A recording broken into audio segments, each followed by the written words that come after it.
Jean Gruss, we're going to go to you with story number 4. This was referenced in the previous segment. This is a piece coming out of Reuters news agency. The headline: Blackstone raises $30.4 billion for latest real estate fund.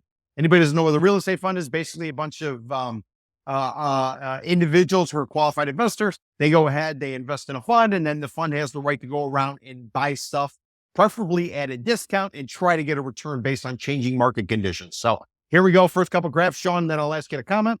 Blackstone said on Tuesday it had raised $30.4 billion for its latest global real estate fund as the private equity behemoth looks to double down on the industry. The fund, called Blackstone Realty Partners X, is 48% bigger than the asset management giant's previous real estate fund, which was closed in 2019. Blackstone's been focusing its portfolio on logistics, rental housing, hospitality, lab office, and data centers, shifting away from the assets like traditional offices and malls that are facing headwinds from a post-pandemic adoption of flexible work and a surge in e-commerce.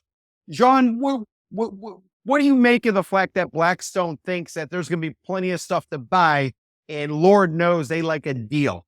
Yeah, I mean, obviously they're starting a fund focused on areas that they think they can add value. I mean, that's the private equity playbook, right? You buy distressed assets, you turn it around, and you sell it at a profit. So, I mean, it absolutely makes sense. What's interesting is that Blackstone actually had a flood of redemptions in recent months from their previous funds. And they had to actually limit redemptions because obviously the assets that they're holding are real estate, so they're not liquid.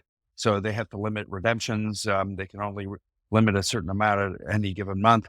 But it was kind of interesting that they have raised this new fund, and presumably the previous fund, if it was focused on perhaps some other asset classes, I'm not sure, maybe office and some of the some of the retail, perhaps malls that are struggling now. And, but now this new fund obviously is going to focus on logistics, data centers, other areas that might be more promising. So it actually doesn't really surprise me.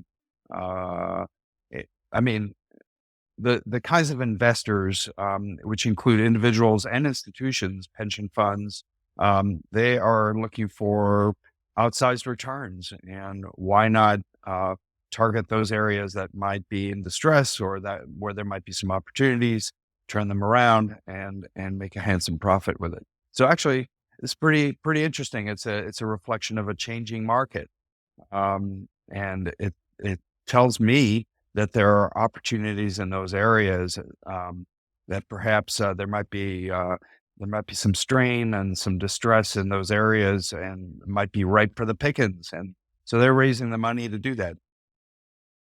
And John, is it safe to say that Blackstone is a market maker? Well, I mean, the real estate market is much bigger than Blackstone, obviously.